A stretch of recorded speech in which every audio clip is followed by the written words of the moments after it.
Usually here there is a lot of traffic. You just cannot move. Usually here you cannot find parking because it's full of cars, but this is not the case, not today. I don't know if you can hear the ambulance, but you just hear ambulance. We live in the historical center of Rome, and Italy, Rome, especially Rome, it's popular because of its restaurants, bars, and everything is completely off. There is no people around. What have your lives been like since quarantine has gone into effect? It's completely different from before. I mean, you walk around now and you see other people. You're afraid to be close to them. You just go fast out, and then you want to be back very fast at home. And now it's not easy to find food in the market. You cannot find everything because everyone was running to buy food. Everything is very complicated now. It's hard, but it's important to understand that everybody has to do something. No one is safe from the virus. What kind of psychological effect is this having on you in terms of not really knowing, watching as the situation unfolds and having to quarantine at home? We are afraid of everything. I'm afraid for my baby. I just became a mom, so the idea that she can get sick, it's terrible.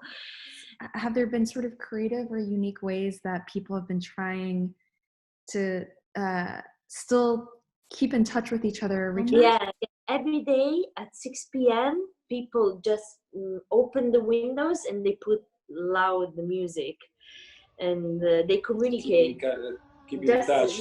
Just to keep in touch.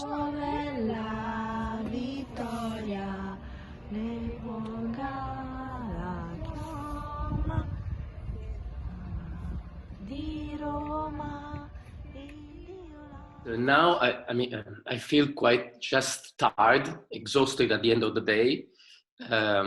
Just doing some very simple activity at home. Just housekeeping stuff, and it is enough to make you exhausted at the end of the day.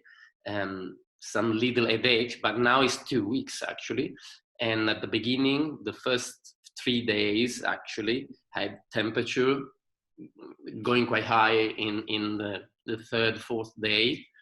Then everything was, let's say, calming down, but never leaving you completely okay. It's like a very long flu, I would say.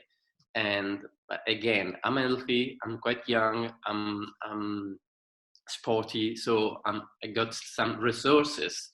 But there are people exactly like me, currently in the intensive care, intubated, needing support, very high support to breathe.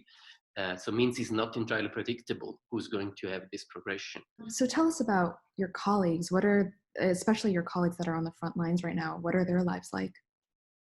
The numbers of ventilated beds in the hospital in North Italy are now available, are now very little, because 80%, more than 80% are occupied now.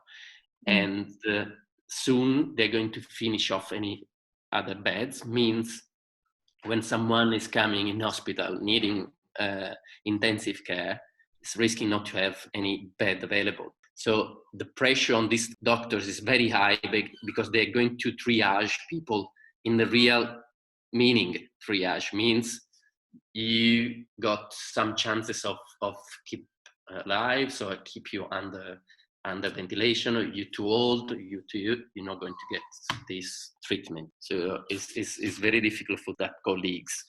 Yeah, I can't even imagine having to make that call as a doctor when you want to save as many people as you can. Yeah, but it's not going to be possible. This is something that you countries where the situation is now not bad, you have to think in advance about that. So get ready, get prepared, dedicate the resources to, in particular, to intensive care units. What would your advice be to doctors in America? What should we be looking out for now? Yeah, you have to stay as much as possible at home, even if your area is not one of the clusters of the red area. You have to stay home as much as possible. This is quite, now the strong message is passing through the media in Italy. And of course, now we are in a bad situation, but the only way to reduce the spread of the infection is reducing the number of people you meet.